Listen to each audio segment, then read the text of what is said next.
Okay, hello everyone. So I'll just start it off, and the main reason as to why I decided maybe to just come up with this presentation is just that a couple of people have been asking me about what should I be investing right now, what should I do to take care of my finances. So I just thought maybe to start off a series of financial planning and investment, and today we shall really just start with the very basic personal financial tips on what one needs to in order for them to financial.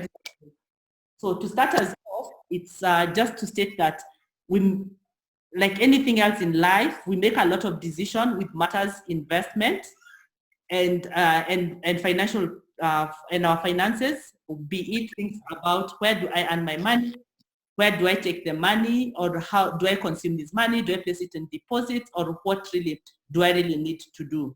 So what we are going to do today is the basics of it, whereby is we are going to look at what is the process of financial planning, what the key things that I need to look at as an individual and as a company if I'm looking at financial planning. So remember, you have to start everything with the end goal. What do I really need to achieve at the end of it all for me to be financially, maybe if you're talking about financial freedom, what is this that I need to do? So it involves matters financing, matters investing, do I need to borrow, what do I need to buy, and things like that. So the first question is, why is this important? Why do we really care about financial planning and financial freedom? So the first thing is no one is immune to what is happening globally. So if you look at what is, one of the key things is just so that you have a peace of mind and you have a nest when you lose a job or an emergency occurs. So remember, if you get into an issue whereby you need to spend some money, then you need to have some money, you need to have some nest that you can fall into.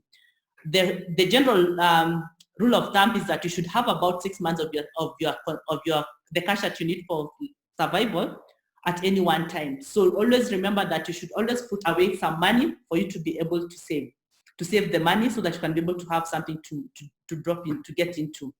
So also remember, each and every day you're not growing younger, so you have to save for your retirement when you will not be able to run around. So it's very important for you to do that. Then generally, just for the peace of mind to know that you have something that you can fall back into if there is a problem. Then generally, you really want to be financially secure and have financial freedom. So what are the key prerequisites of a good financial planning?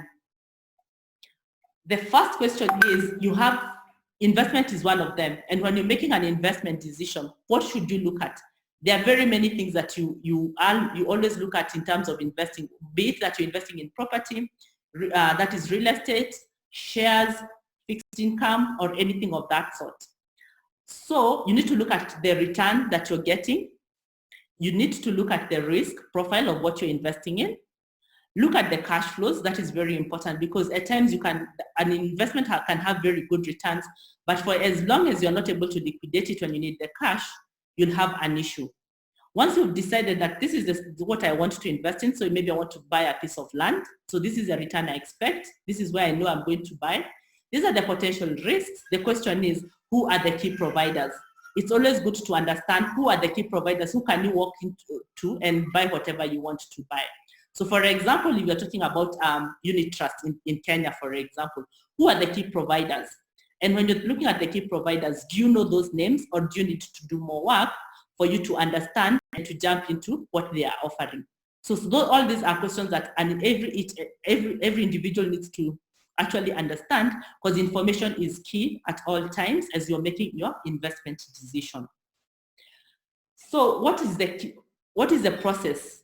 What is the process in which one needs to follow as they are making their financial plan? So we shall look at the financial planning process.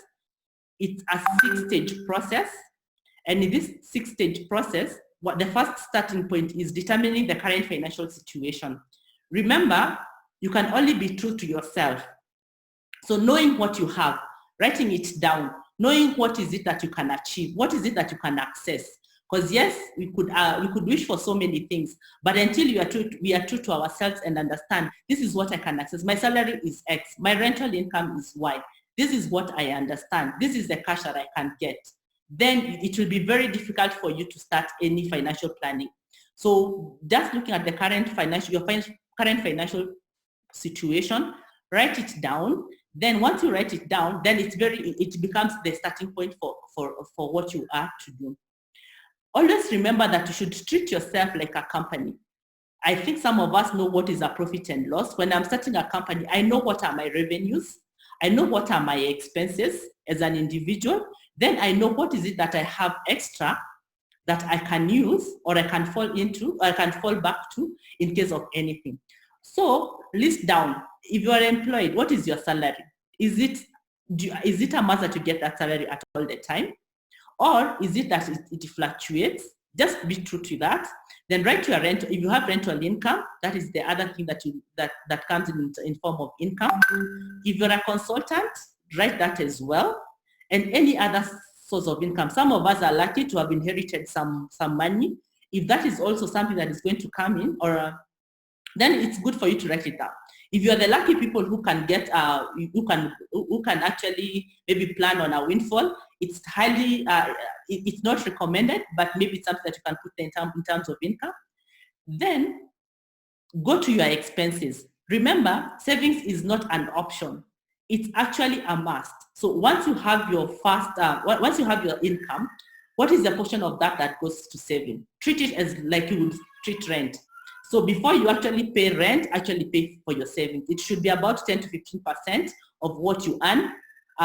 So even if you're earning 10,000, just try and put aside 1,000 because you will need it one day.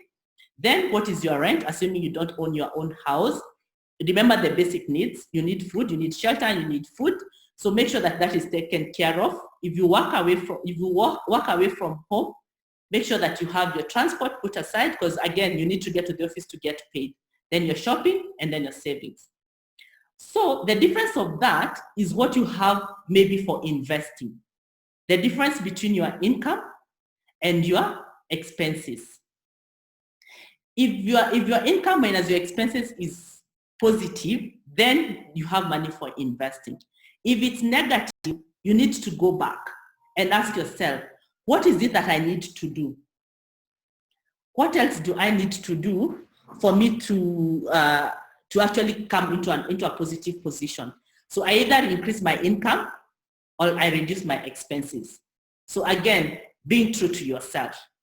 Remember, at all times, you should also look at what is it that you own. What is your net position? Treat yourself like a balance sheet of a company. Look at all your assets. Look at your liabilities. Then, whatever you can leverage, then leverage and get more capital for that. So, be true to yourself. Do your profit and loss account. Do your balance sheet and see what you can leverage on. Then develop your financial goals. Sorry, I don't know if everybody can hear.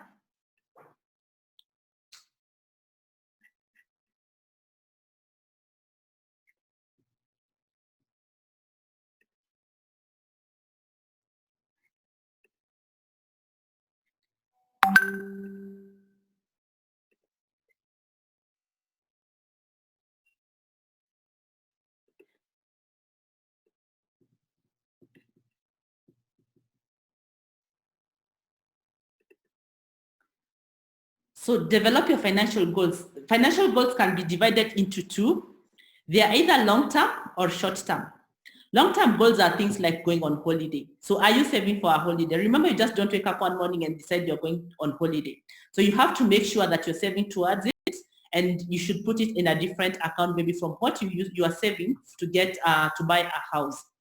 Then there are long-term goals like buying a house. All of us want, by the time we are done and with working, we are retiring, we have our own home. So those are more long-term goals.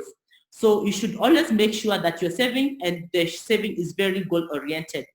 Remember also, depending on where we are in the stage of life, our financial goals vary. So for example, if I have kids in school, that is actually my short-term and most important goal I must achieve. because then it's the most important thing I must do. I must take my kids to school. So always make sure that your saving is always and investing is always goal oriented. Then once you've decided your course of action, you know what you have, identify the different courses of action. Remember, if I want a stable income every month, the question is, where can I get this income? Is it a rental income that I will be getting? Is it an investment into a money market fund? And the investment into the money market fund I can access at any time.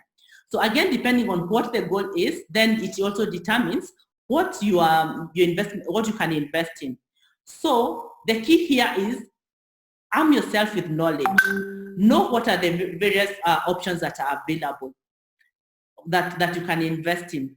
Then after you have done that, always read and read and read. And for this particular one, it's always good for you to speak to someone who is different from yourself, maybe a financial advisor, because you'll be able to get what the options that are available in the market. Then evaluate the alternatives. So you have written down, this is the money that I have. Once you've written down, this is the money I have, these are the options I have. I can invest in real estate, I can invest in equities, I can invest in managed funds or mini trusts. So what is the very best that I can do? Sit down. If you're in the investment industry and you understand investments, then it is good because you can actually make those decisions, but it's always good to bounce off ideas of another person. If you are not in the financial sector or you do not understand very much about finances, then there are various financial advisors that are available that you can work with to actually evaluate your various investment alternatives that are available. Then remember, if you come up with a very good plan and you actually see where you are going, but you do not execute the plan, it just remains as a plan. So the key thing is action on the plan that you have come up with. So if I've decided to buy a share, what does that mean? I need to open a CDS account. That CDS account is what I will use to buy shares. If I have decided that I need to buy to invest in unit trust, I have decided among fund manager A, B, C, D, then I need to open an account with the one that I want. So it's very important that you action what you have come up with. And finally, remember, things change. At the beginning of this year, we all didn't know that we were going to work largely from home. But since things have changed, we have to adapt to the new norm, which is working from home or maybe just working remotely. So financial plans are not static. They change based on the circumstances of the individual. So for example, when you did your first financial plan, maybe you did have a baby or you are not married. So with the new change or the new reality, then you need to adopt to the changes in the in your financial plan. So you can decide to either review your financial plan, which is on a timely basis, maybe every once a month or every quarter, or you can actually decide, you can be prompted to change your plan based on the changes in the underlying circumstances that have changed. So it's always an ongoing process. So once again, you review your plan, you go back to the first point, which is again your new reality. With the new reality, your goals then have changed again. So it's really a cycle, and that's what we should always aim to do. So what we can do is you can continue sending me questions, and I will take some bit of time towards the end of the presentation to answer those that I can. The ones that I can't, I will just email back. So you should send your message, your questions with your contact details so that I can be able to send that. For me for the first session of this, the second session, I want to look at factors that affect financial decisions. Can we all invest the same? So the first question is, the answer is no. Depending on our circumstances actually determine what we can invest in. So first, the key things that determine what one can invest in is age, time, our level of income, our financial literacy, the social economic factors, and the taxation at the prevailing taxation rates and taxation matters. So as individuals, age is key. Remember, we actually have about 3 to 4 seasons in our lives. We are born, and the first 20 years, we are basically learning. We are in school, learning. Then after maybe between 20 to 24 years, depending on when you started school, that's when you start, that's when you start earning. So you go into an accumulation phase all the way to about age 60, 65, depending on when you retire. Then you get into a spending phase, which is you're actually just spending what you have. So depending on where you are in your life, it actually determines what you can invest in.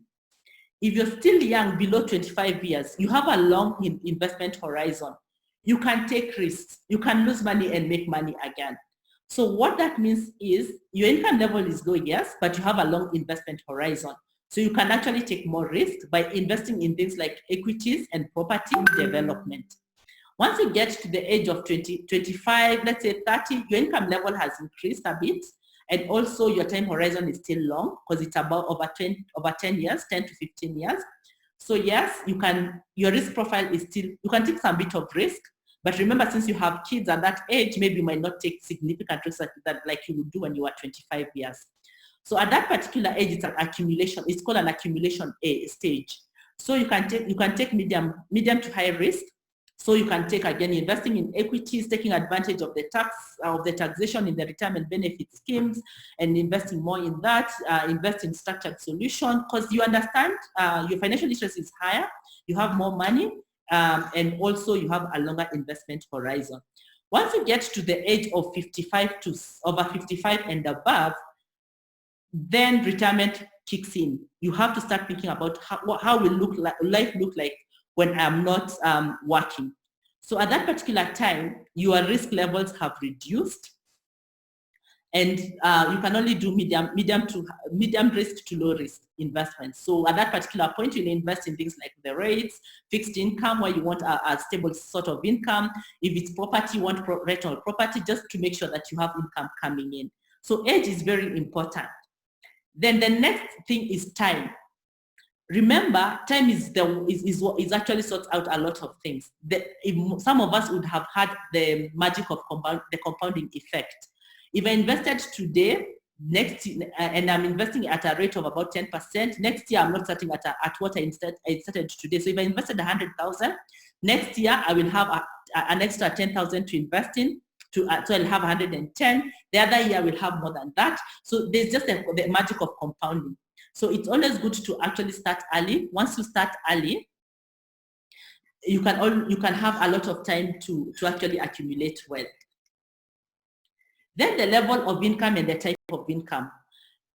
If, for example, your level of income, you are a low income earner, there's just as much you can invest in, and there are some of the securities that you cannot afford.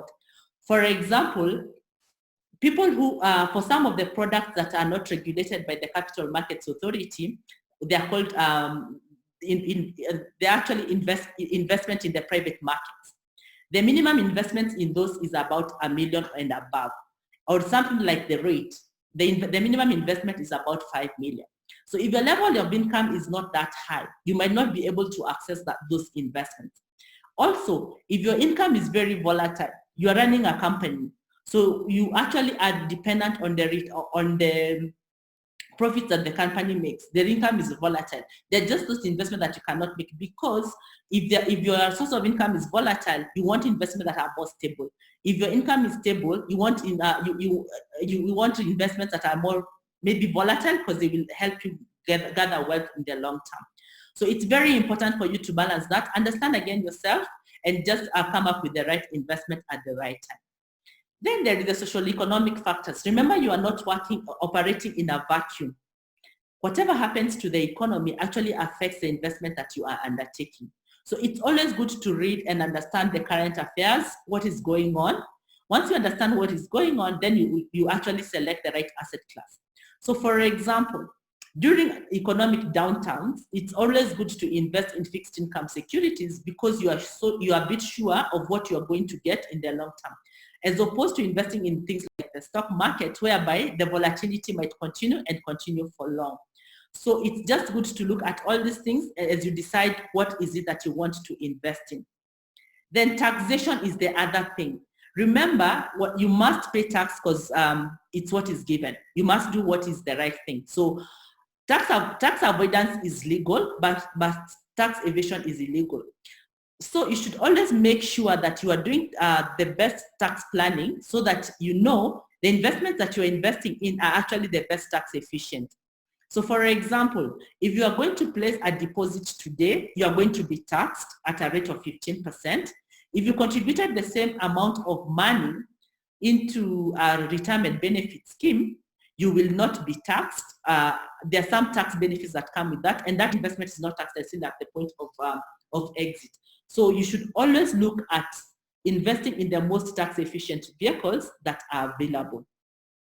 So in summary, the thing is, personal financial planning is key, and it's always good to always have the right plan and execute it to the very end. And speaking to an expert is very important as you come up with your financial goals and your financial planning decisions.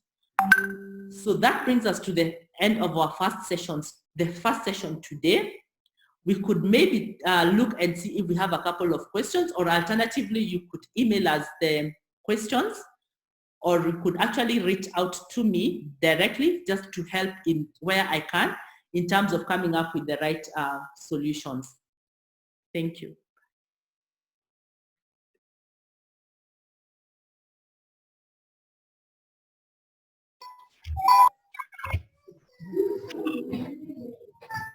Go.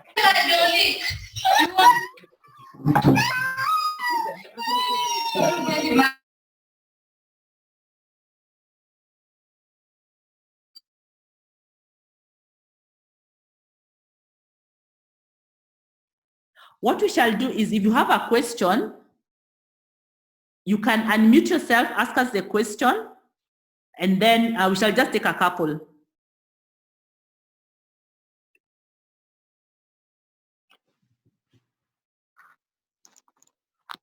Elizabeth, hi. Hi.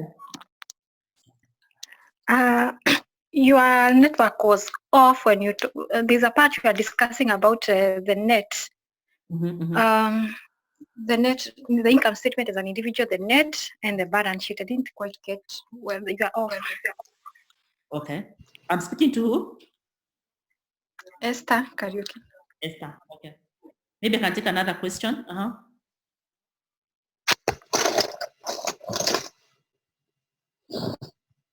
Hello.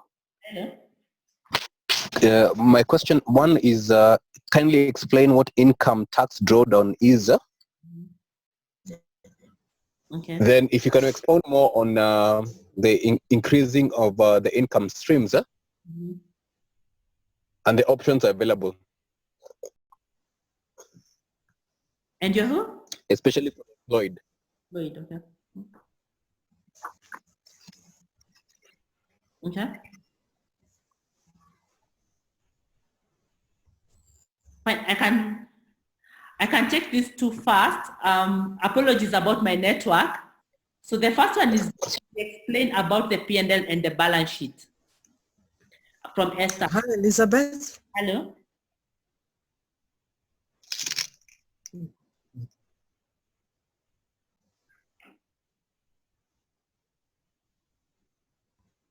Hello, sorry, I can't.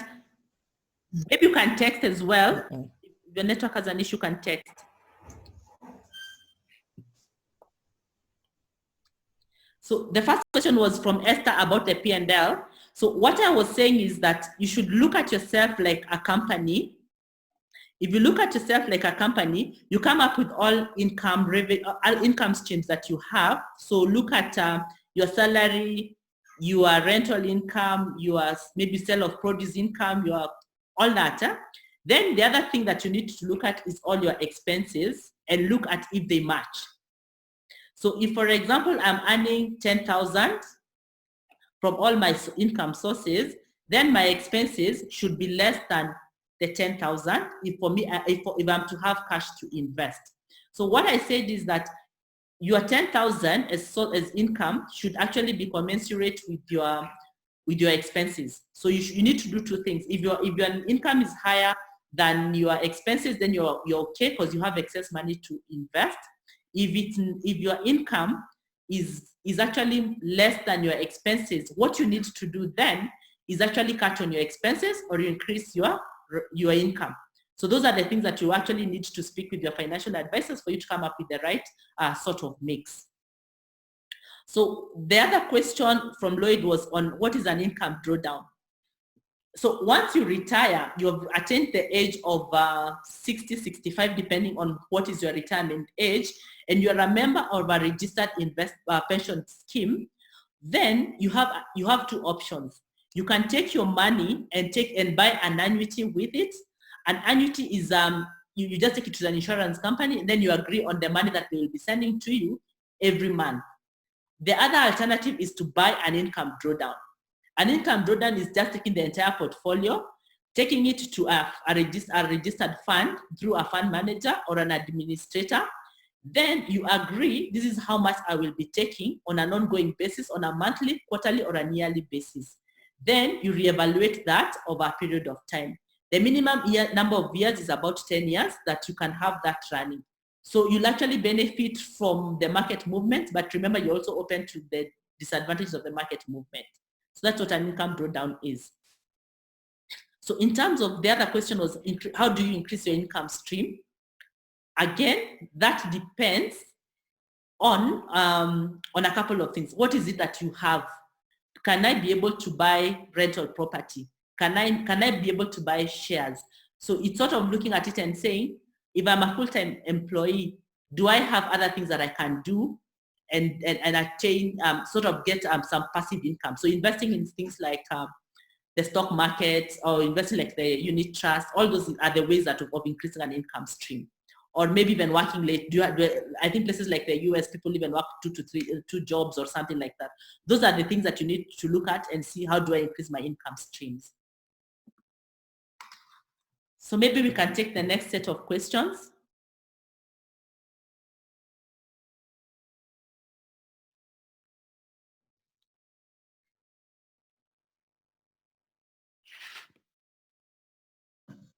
Hi, Elizabeth. Hi, Violet. Yeah, I'm a bit naive on this issue about unit trusts. I know probably you may not be a specialist to advise on it, but is it possible for you to just give me an overview of what it entails?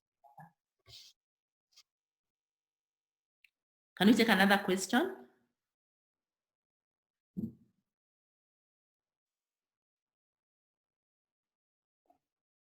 Do you have, okay, maybe I can just explain to Violet. So unit trusts are basically ways of investing whereby they are pooled funds. So what happens is you'll have a fund manager create, bring together investors.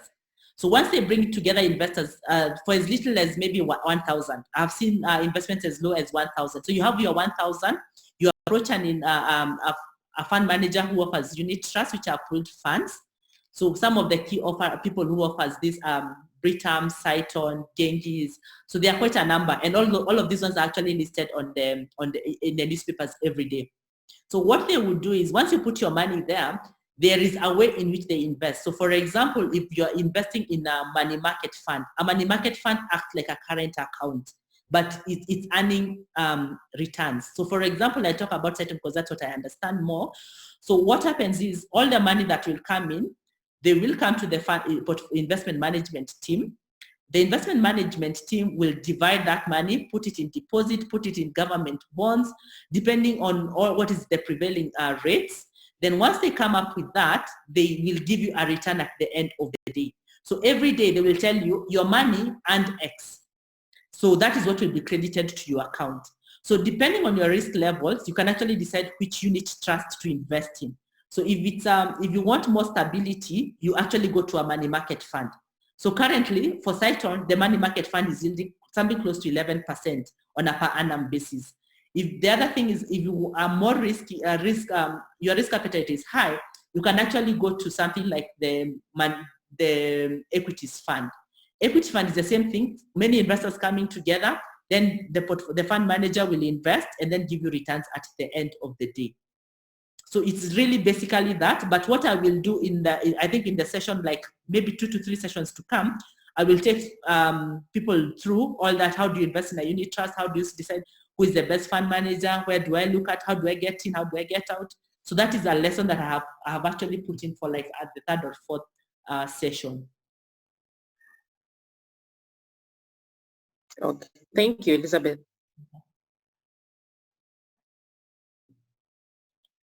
Not sure if we have any other question, or we actually now again plan for next week, same time.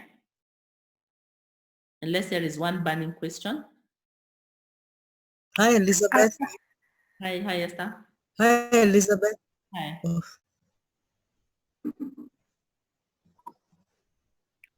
Hi, Elizabeth. Esther? I know you've talked about money markets, and I'm coming from one that is a bit troubled.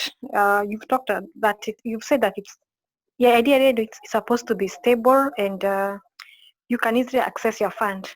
Now, are the fund managers obliged to tell investors where they intend to invest that money? And particularly, because a money market is not supposed to be a very risky adventure, is there a possibility that you can invest in an unsecured commercial paper, or are there commercial papers that are secured?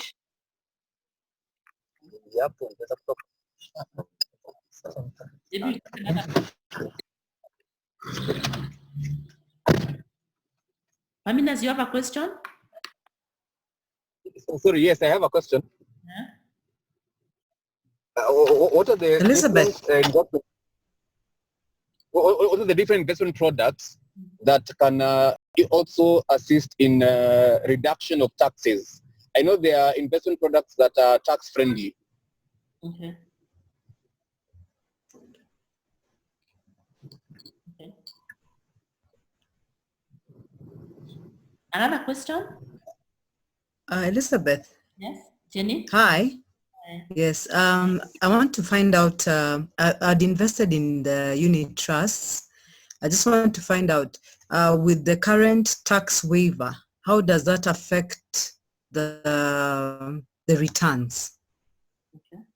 Do we get a tax waiver as well? Thank you.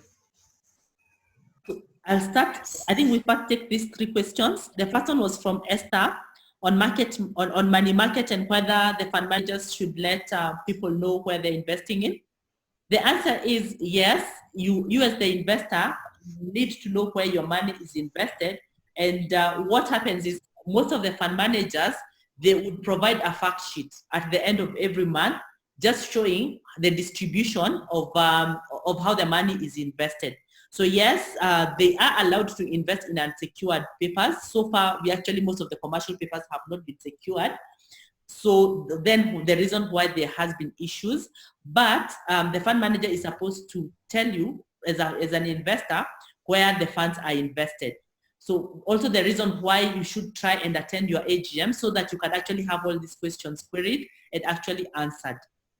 So the other question is on the tax benefits. I'm just trying to combine that with the money market because it's still a money market. Okay, you see what had happened was on the tax waivers for money market, it was already there. The 15% was actually the final tax before. What was happening is I think the ministry was trying to reverse it initially through what went to Parliament. So at the moment, it's still at 15%, and that was what was maintained. So you still get the benefits because you are only taxed as an individual at 15% as opposed to 30%. And actually the funds are actually not, they're tax exempt. So you actually take the benefits, but in a roundabout way. So the other question is, what are the different investment products that are tax-free? So I wouldn't say that there are investors that are completely tax-free. What it is that there are products that are tax efficient. So largely, if you invest in infrastructure bonds, it's tax-free. It's actually completely tax exempt. If you invest in unit trusts, then you actually benefit. If you want to invest in property and you want to be tax efficient, it's also good to look at rates because then they're also tax-free. The only disadvantage with rates is now the minimum investment amount is a bit high. So what it's really looking at it and saying what really makes sense at this particular point in time, and what we shall do again, shall be looking for a tax expert who we can partner with and we do tax planning as a course on its own for one of these days.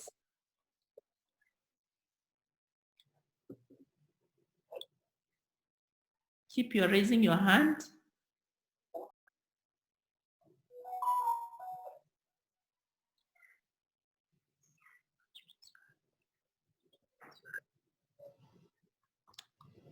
I don't know if there is any burning question, or we can just end the session.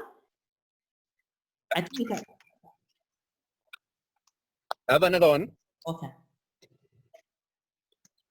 Now, there's been this, I think it's like a rumor, money market 11% for Cyton, and there was this issue of not being able to get your money when you need it or when you want it. Maybe we can dispel those rumors. There have been so many rumors regarding Cyton and the investment products. Maybe just to dispel or confirm if there are any issues. So, okay, I don't know if there's another question.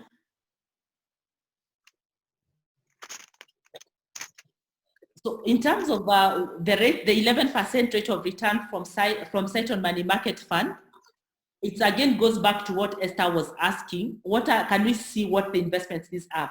So what the investment that Cyton's Money Market Fund has invested is basically what is provided for in the Capital Markets Act, which is basically investing in fixed deposit, commercial paper, and also investing in government bonds. So depending on your asset allocation, that's how you come up with 11%.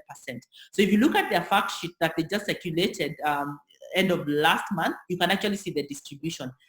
This month again, we are going to send a similar fact sheet just to show how the changes have been. So in terms of what the product that you are actually referring to is called, it's a real estate backed fund that depending on how the markets operate, actually there could be instances where you will have some liquidity squeeze. So at this particular point in time, that's what has happened, and within the contract that had actually been provided for. So there has been a slight extension, an extension of like 3 months, but investors can actually see where the funds have been invested.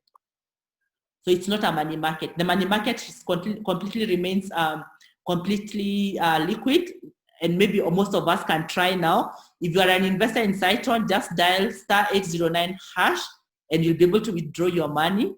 And if you dial the same *809#, you'll be able to invest your money. It's a real-time investment process. Can the 11% be guaranteed then until end of the year?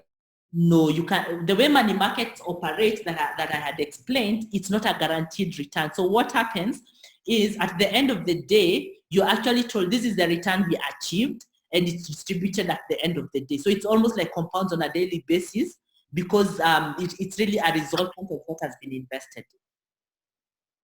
So if, for example, tomorrow, let's say, God forbid, the T-bills went down to like 3%, it will definitely impact the money market fund. Thank you very much. I guess we are good. So if you have any other question, you can send me an email, maybe to inkuku@cyton.com or to liznkuku@gmail.com or to Elizabeth FPT. I'll email that. Just send it to liznkuku@gmail.com. And thank you so much for joining us. The recorded session shall also be available for this session. Thank you so much for joining us.